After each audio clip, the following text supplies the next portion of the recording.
Speech of Dick Gregory. Wednesday, November 28th, 1969, 11 a.m., Memorial Chapel. Speech of Dick Gregory. Now we tell you young kids that the number one problem confronting America today is the problem of moral pollution. This is the most morally polluted, degenerate, insane nation on the face of the earth. And you youngsters have the job of giving America her sanity back. I have no right to sit and explain to you what you're bucking. You looked at the Democratic convention on television, and 3 days after the convention was over, the whole establishment tried to tell you that you did not see what you saw on television. They said it didn't happen.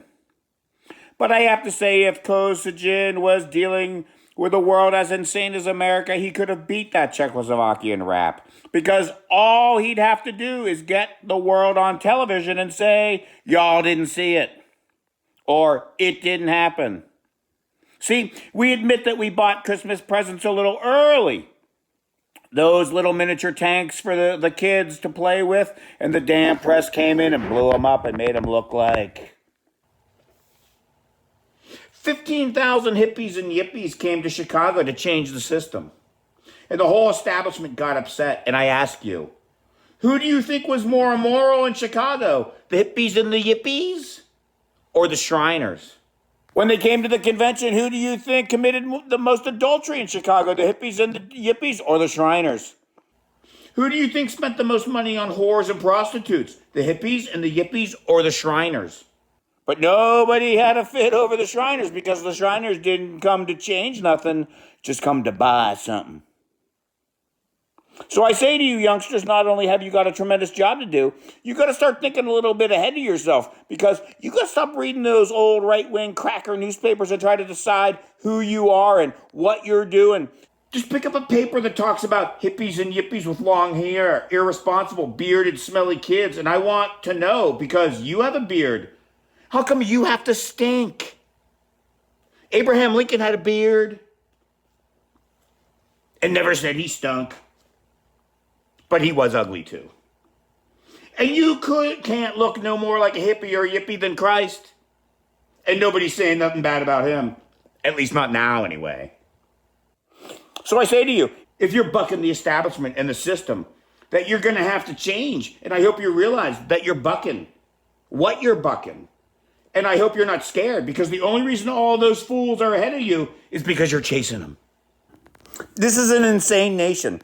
When you stop and think about when Martin Luther King was assassinated, when Bobby Kennedy was assassinated, when JFK was assassinated, we got upset. But not too many people in America want to get upset when they assassinated Lincoln Rockwell and Malcolm X. Are we a nation that's against assassination, or are we just against assassinating people who we like? And that's what the youngsters are dealing with. That's the sickness of this country. 99% of everybody in America has got upset because Martin Luther King was assassinated. If George Wallace got assassinated tonight, they would not be upset. That's a sad commentary on this country. Either we got to be a nation that's against all assassination, or we're not. It's going to be just that open and shut. So you gangsters have a tremendous job in changing. So you youngsters have a tremendous job in changing the country's attitude. One of the biggest jobs you have. Not advocate destroying the capitalist system, but I tell you this, you better work like hell to beat the capitalists into their rightful place, and that is behind the United States Constitution and not in front of it. You see, when the capitalists are in front of the Constitution, it means we put our emphasis on property rights instead of on human rights. And so consequently, this country is not governed by the democratic process. This country is not controlled by the United States Constitution. This country is governed and controlled by the capitalists. That is why, under the United States Constitution, Americans went and peacefully assembled and peacefully protested in tremendous numbers for strong gun legislation. And the capitalists who manufactured the guns said, you're not going to get strong gun legislation, and you don't have strong gun legislation.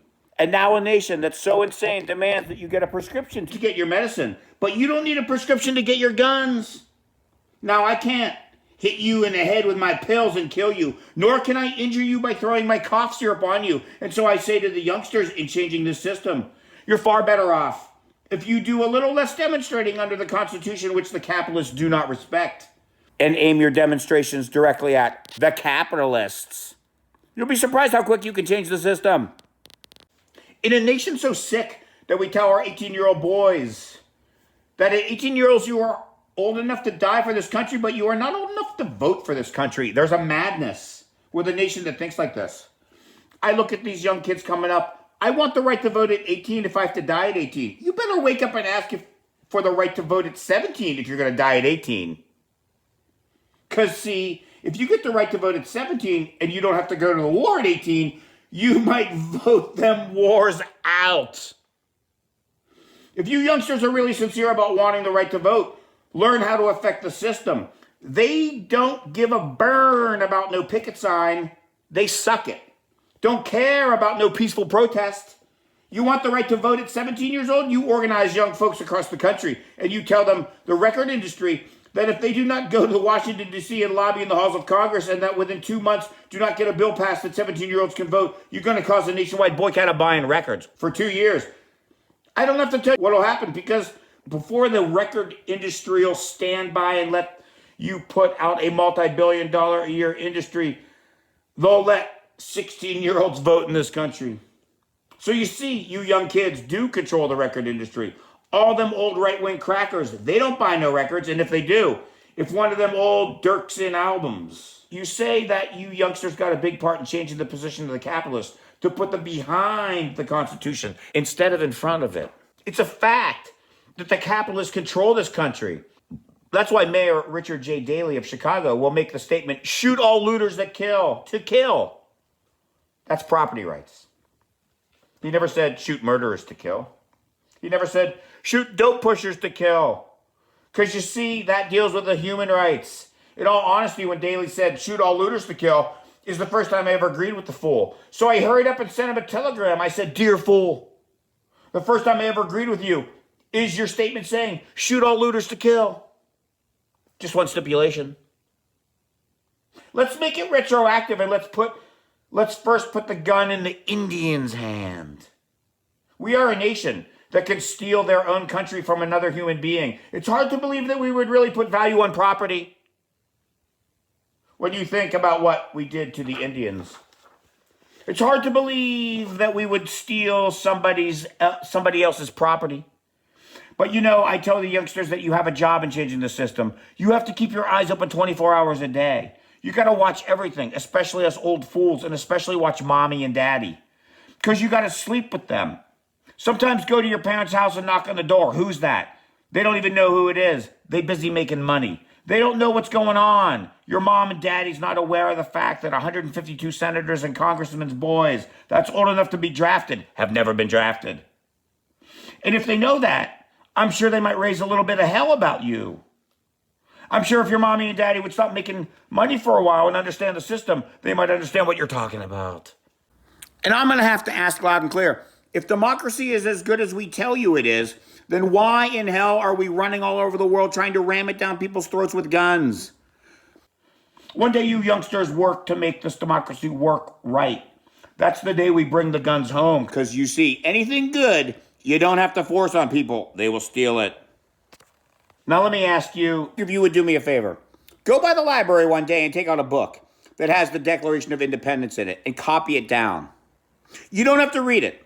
Just copy it and carry this worthwhile thing. You boys put it in your pockets and you girls put it in your pocketbooks. And here's the favor I want you to do for me. Wait for the riot season to open up again. You know, in this establishment, everybody has been programmed to the idea that N-words are supposed to riot from July to August. If we could come out like in April when King got killed and they have to call up the National Guard like it's never been called up before, that don't count. They never had to bring up the Guard in this country in the Army like they did after King was killed, and they kept saying it was a wild year for riots because we didn't do it in the summer. Everybody in high position is wondering what happened to us. Here's a guy that wakes up and asks George Wallace, what do you think happened during the riot season? He says, them word is lazy and shiftless. You ain't going to even get them to riot when they're supposed to. I tell you what happened to us during the riot season. We got tired of stealing all them old no good products, and we decided that from July to August we'd go underground. But we all studied the Consumer Report and the season opened up again. We ain't stealing no more Motorola's, baby. So like I say, when the right season opens up, the favor I would like you to do for me is rush home and get your television and put it in the middle of the house and turn on the evening news so they show the riots. They show them N-words looting, the burning, and the busting up of the towns. Now turn on the Huntley and Brinkley because they don't want to show a riot. They show close-ups. ABC and CBS, they're kind of scared of the blacks and they fly over in helicopters. NBC can get so close in the riots you can recognize the kinfolk. Look at that. That's Cousin Charlie. I don't know he was in Detroit. Now, if you get NBC on and they show a riot, run upstairs and get your mommy and daddy and bring them down and put them right in front of the television set. Just let them sit there and listen to all the things they say. You heard them before. I don't have to tell you. Then, after you hear enough of it, turn the sound off so they can't see nothing but the pictures while they sit there wondering what they're looking at. I'd like you to point and take out your Declaration of Independence and move behind them folks and read it as loud as you can.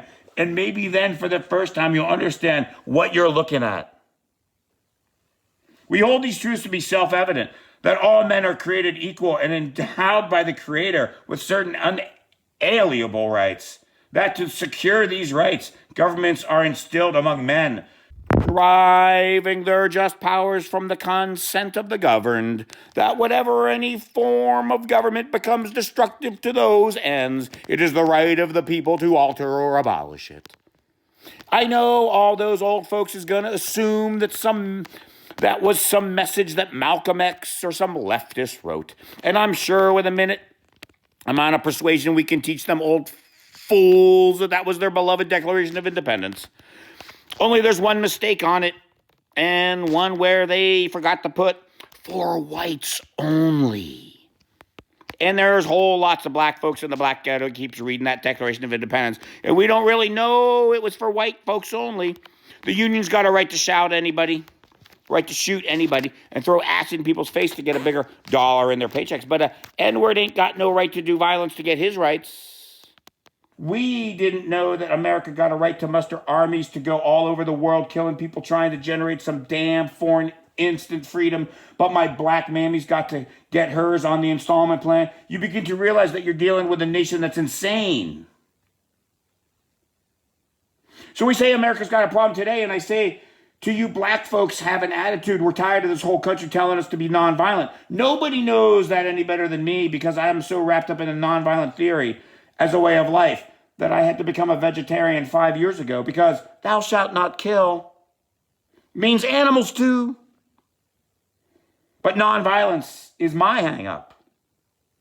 I do not go around preaching nonviolence in a nation that has a constitution that says you have a right to bear arms and defend yourself and your property. I will never go around preaching nonviolence in a nation that Matt Dillon comes into your house once a week to teach you it is a virtue to shoot straight.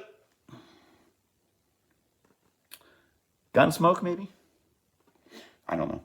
So I think nonviolence is my hang-up. If a man broke into my house and was going to kill my wife and my kids, I would not inquire, injure, or harm him. That is my right. I do not have the right to tell you to go by and stand. I do not have the right to tell you got to stand by and let some damn fool come in and misuse your wife and your family. So I do not advocate nonviolence. You go any way you want to go. Like I don't go around advocating vegetarianism. Although it's the best thing. It's the only thing that's going to bring the world a peaceful solution to the problems. I will never knock the steak off your plate. And I'll never let you put pork chops on mine. I'll never take a piece of dynamite out of your hand, and I'll never let you take a picket sign out of mine. But as nonviolent as I am, it insults me like it insults all the black people when white America tells us to be nonviolent. Who is telling us to be nonviolent? The only nation in the history of the world that dropped a nuclear bomb on another human being. The nation that manufactures napalm every day of the week and uses it on live human beings is asking us to be nonviolent. You know how that insults us? The same nation that demands the black folks be nonviolent. If a black boy say, I'm not going to war to go around the world to shoot and kill for you, he'd be put in jail. You know how bad that insults him? America wears the mightiest armor, has the mightiest nuclear bombs and all the missiles, turns around and to us and asks us to be nonviolent. She owns the mightiest army, the mightiest air force, the FBI, the CIA, the state police. And she look at us and all the hardware, and we haven't got nothing to say. Be nonviolent, boys. And we say, you go to hell.